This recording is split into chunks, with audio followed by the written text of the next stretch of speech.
Thanks, Kira. That was wonderful. Let's give her another round of applause, please.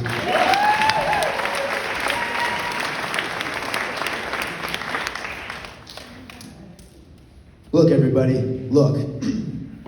Look at this grad class. Aren't they beautiful?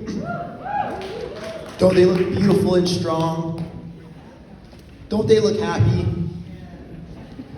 Why do you think they're smiling? After tonight, we will walk this stage. We become adults. We will become free to choose what we want to do, no longer under the thumbs of our parents and teachers.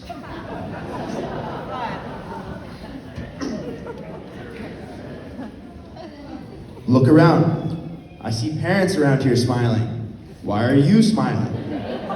Why are you so happy? Over the last 18 years, you have been raising us as babies, later educating, feeding, watering, and nurturing us. You will look all so pleased because when we leave this room, your sentence will be over. The financial and emotional damage will cease. You shall be free. Well, actually, not all of you will be free. I will entirely spoil the surprise by having from a very reliable source that at least one of you lucky parents will soon be upgraded to grandparent.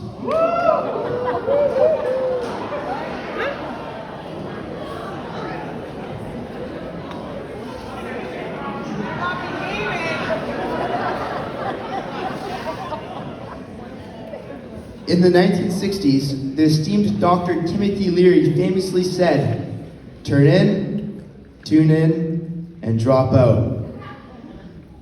No cap, that's trash. Our generation never related to this Gen X boomer stoner trash. We have real fire sayings from new, wiser leaders, like the top G, Andrew Tate, in the spring of 2022, said on TikTok, "The only shortcut to life is to never skip a day, because sometimes you'll get lucky, and you'll never miss a lucky day if you try every day." We grads can relate to this top G quote because our group is filled with fire. We locked in. For those who don't keep up on English, that means we're a bunch of tenacious, passionate, and hardworking individuals with goals, dreams, and willpower. We do not miss our lucky days.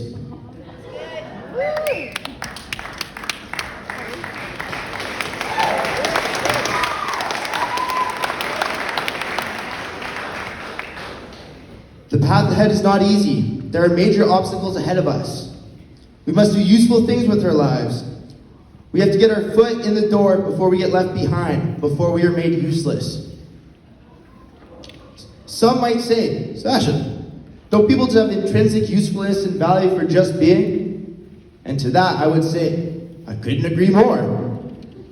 But I must add, if we go to our good friends at Stats Canada, they'll note that in 2022, over 1.1 million new Canadians arrived in Canada from foreign and faraway lands, the majority which compete directly with us for work and housing. At the same time, rapid automation is replacing jobs in all sectors. With these facts in mind, everybody in this room should be extremely eager to find a need and to fill it. Now is the time to take action, and our 2024 grad class of sicamous is the people to do that.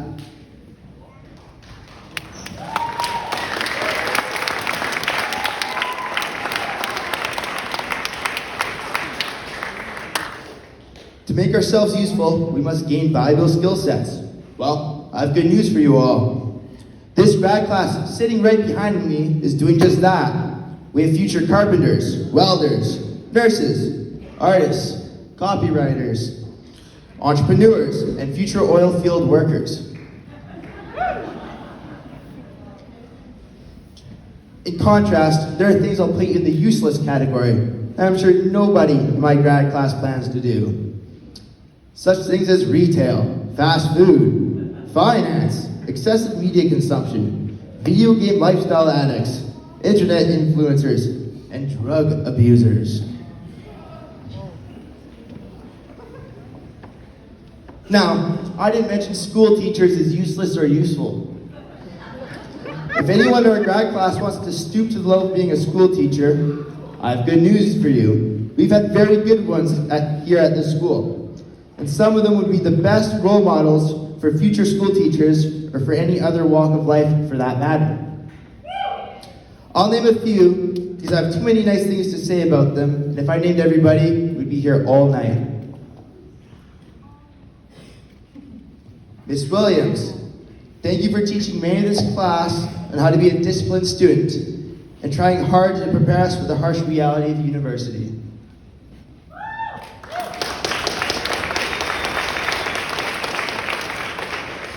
Mr. Misey, for being a positive, masculine, patient role model for young students and for helping me and fellow physics students understand that physics class is not always a good time to get gritty.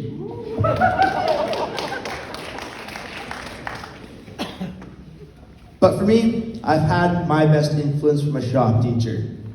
I'm not sure if he's here today, but the most famous shop teacher is from Ontario and is named Carrie Lemieux. He's known for showing up to class wearing oversized fake breasts. Anyways, my favorite teacher, Professor Bellows, isn't quite that exciting, but I want to talk about him anyways.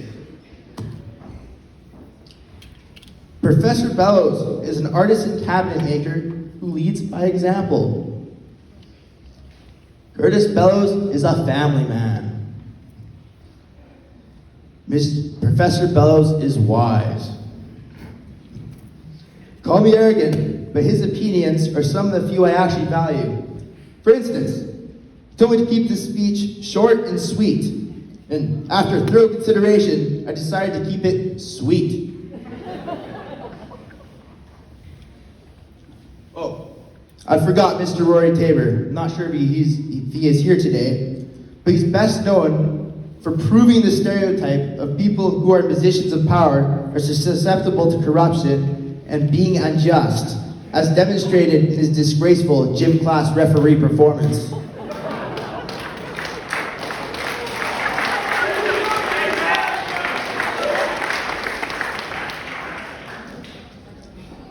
I would like to shout out our previous principal, Mr. Marino, who was firm but just. When he left big shoes to fill, which Mr. Chapman has successfully partially filled. When Mr. Marino left, I thought it was going to be the end of the world. But after the past 2 years, Mr. Chapman has proven he wasn't so bad after all.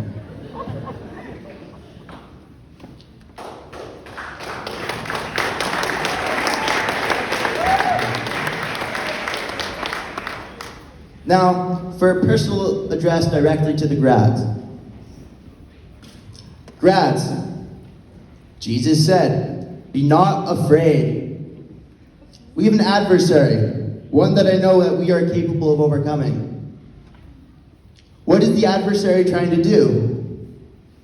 They're trying to keep us in fear. They're trying to keep us bogged down into consuming the Netflix, the drugs, the Snap score.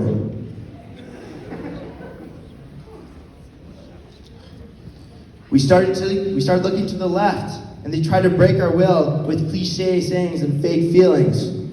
We started looking to the left, and they locked us down in a Netflix zombie movie pandemic. We started getting fit, maximizing gains, and looks maxing like the ancient Romans and Greeks. And then they legalized soft and hard drugs to keep us dumb and content. Well, guess what? If you've made it this far and kept yourself and your sanity, you're alive. To paraphrase Nietzsche, living is overcoming. Instead of taking 2 steps back after taking a step forward, let's just take another step forward. Fear not, grads. Here's the secret to you overcoming. The Matrix isn't controlling you. They are not stopping you from reaching your potential. They are not keeping you down. You are. You choose to watch the Netflix. You choose to take the drugs. You choose to maximize the snap score. We chose to be injected like swine. We chose to be bullied and to conform into social pressures. We chose to despair and feel overwhelmed. Just say stop.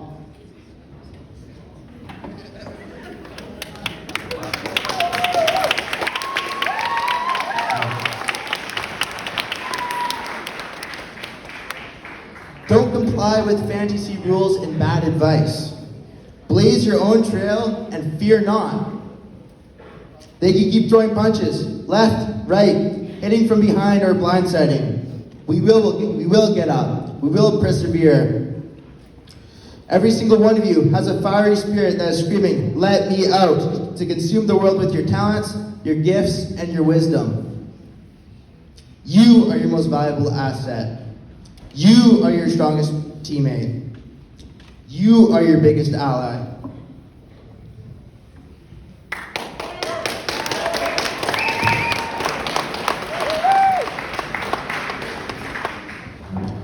God's given us the gift of living, and now we're eagerly alive at the starting line of the biggest race in the universe.